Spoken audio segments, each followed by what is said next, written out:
I'm starting today's LEGO City update with a new half-timbered house for the small village right next to the main part of my city, and that's also then the part I'll be focusing on during today's update because I finally want to connect the town with the rest of the main city. First of all, of course, we have to start by adding an interior for the new building I've just designed, and right off the bat I have to get rid of the black floor because obviously this doesn't look good at all. Then around the corner I'm adding a bed, in the other corner a dinner table as well as a small kitchen. I quickly then finished off the roof and at least thought at this point that this building was already finished. However, placing that in that spot I've prepared for this building, I still wasn't satisfied with the exact height and therefore added a small layer of brickwork underneath the half-timbered house because that was actually quite realistic back in the days. And then this building is done and we can focus on the next part, which is actually adding a garden fence, because so many of you wanted me to add a normal garden to my buildings. I therefore thought I'd design a new garden fence, which is in fact a combination of normal garden fence pieces with hinges, and this then basically gives me this giant chain of garden fences connected all to each other, which then furthermore allows me to actually have a circular shape as a fence. I'll of course show you that in just a second. First of all, before adding the fence, I have to prepare the garden itself because, as you know, I hate empty studs, and therefore I was thinking about a way I could add a lawn which separates itself from the surrounding grass I've added, but of course doesn't look too boring, and therefore I've decided to add this layer of leaves as well as small green studs. And in the meantime, you can see me placing the garden fence into this prepared line actually, where I've left the studs empty because obviously I needed to fit the fence in there. And of course, in order to further integrate this area into the rest of the city, I was adding a few trees, just normal basic trees I'm using throughout this more rural area of my LEGO city. And then it was time to add a bit of life to this garden. And what I was thinking about is adding a guy who's actually mowing his lawn, because with all these leaves I've added earlier, the lawn still looked a bit scruffy, and therefore I thought it would be a great opportunity to add a lawnmower that then leaves behind an empty row of studs, which is then of course the new lawn that is mowed. I think you get the point. Then I also needed to add a staircase in order to actually reach the building itself because I've elevated that quite a bit. And in order to add a bit of color, I was thinking of adding pumpkins right in that corner. In the other corner, I added red flowers earlier. And this now slowly but surely adds a bit of color and life, of course, to the entire area. Now let's focus on the backdrop of the city. And first of all, I have to remove another house because now it's really time to ramp up the speed of the video once again. For these time-lapse videos right here, these are two modules I'm building at the moment, and the main reason I'm adding these green hills in the background is of course to first of all hide all the sockets as well as the radiators, and then it simply looks better, and on the other hand makes the city immediately feel so much bigger. You'll see that in the end as soon as I'm showing you the before and after picture of today's video. But now back to the video because we're still building, of course. I've now quickly covered everything up with vegetation in order to hide all the sharp edges from the bricks, and now having placed that building back in the city, which was by the way one of my very first buildings, you can see that right here from my very first LEGO City layout, it was time to quickly add smoke to the chimney, which by the way is a really fun illegal building technique using these little ice cream pieces.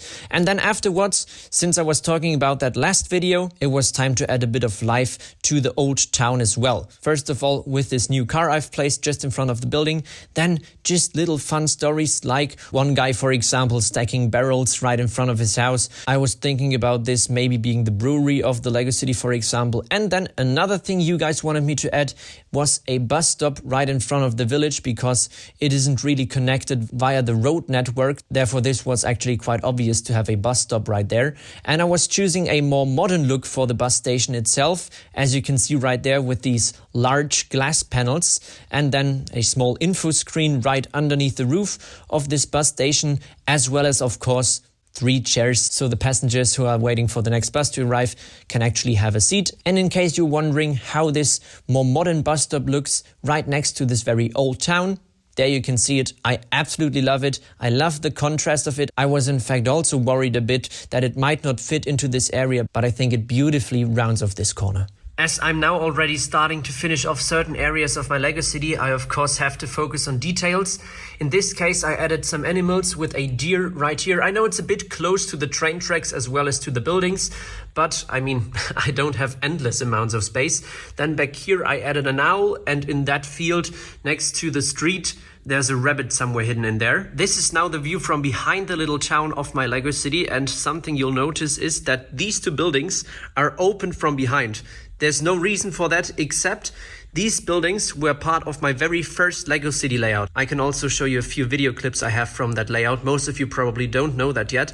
But back in the days, I didn't have the amount of pieces to finish off every building also from behind, and therefore I simply left these buildings open and then saved the bricks I would have used in order to finish them off for other buildings. Well, now, of course, since I want to light up the entire city, I then have to close up these buildings from behind. Otherwise, the light would simply illuminate this entire hill behind the houses, which of course wouldn't really look good.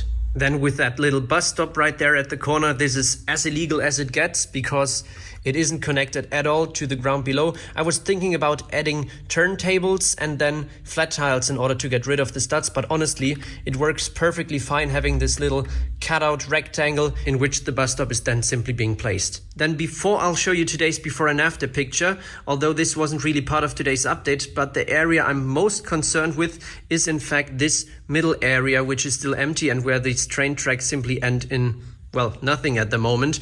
I was always talking about the engine shed, although there would be another possibility to maybe add a siding right there and then connect these two train tracks. That depends on the exact radius of the siding I want to add. This is something I won't bore you with right now, but my question for you would be, would you prefer an engine shed or connecting the two train tracks? Then what was a bit unfortunate, initially I started filming today's update over there. I won't show you that area because that would then leak the next upcoming update, but I ran out of pieces while filming that update. Now I've ordered, I can also show you the order right there. It was quite a big order to be honest, but I finally ordered the next pieces I need. They've just arrived, so I can finally continue building over there. And then of course what I've promised you is the before and after picture of today's update. This is what it looked like before, especially if you look at the background. There were no mountains, or mountains probably the wrong word, but there were no hills. And now afterwards, this is what it looks like now. Major difference. I'll definitely continue with these hills in the background of my Lego city because that honestly really finishes off this entire area. And now I initially didn't plan to show that, but guys, look what just arrived. It's the first part of my Pick a Brick order worth 2,500 euros. The other part will still arrive in the next few weeks. And now let's take a look. Oh yeah. I think it's quite obvious what this is mainly for. All this dark tan, nougat, dark orange stuff is for the Wild West mock.